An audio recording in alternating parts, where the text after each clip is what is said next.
Hozirda men sizlarga New York City'ni to'liq qanaqa bo'lgani, qanday tarixi bo'lgani hamda uning hozirgi kungacha kelib shunday rivojlanib ketgani haqida to'liq aytib beraman.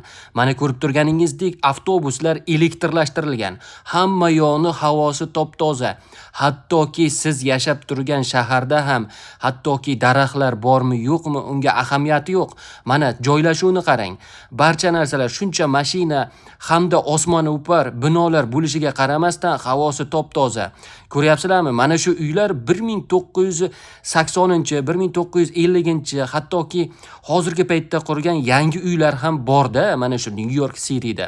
Hozir biz Manhattan tomonda ketyapmiz. Manhattan hamda Brooklynga bo'linadi. Asosan odamlar Manhattanga kelib, mana shu maxsus joyga kelib sayohat qilib ketishadi. Siz asosan odamlarni, turistlarni mana shu Manhattan tomonda ko'rasizlar.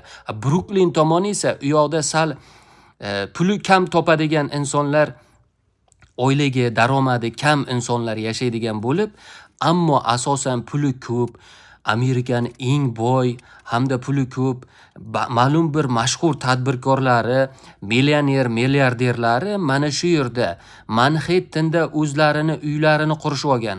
O'zlarini hattoki mehmonxonalarini qurishib olganda 100 million, 200 million dollarga qurishib olib, bo'lib olgan. Tushunyapsizlarmi? Oldin 1500-yilga kelib taqaladigan bo'lsa, mana shu tarixiy tomondan Kristofor Kolumb yoki boshqalar kelishidan umumiy qaraydigan bo'lsak, qarasangiz hozirgacha 600 yildan ko'p o'tdi, to'g'rimi? Masalani kelganiga 500 yildan ko'p o'tibdi. Agar qarasangiz 6 ta, 7 ta avlod almashgan bo'lishi mumkin o'sha birinchi kelgan odamlardan. O'shalarni 6 ta, 7 ta avlodi almashib mana shunaqa joylarga ega bo'lib olgan. Bularni egaliklariga, ya'ni bo'lib olgan. Mana shu katta binolar barchasini egasi bor hozirgi paytda. Milliard dollarlar. Bolasidan tog'asiga, ammasiga, xolasiga qilib bo'lib meros qilib keladi. Bularda ham meroslik huquqi bor. Ammo meroslik huquqi bo'yicha merosdan voz kechish yoki merosni boshqa odamga yo'naltirib yuborish huquqi ham bor.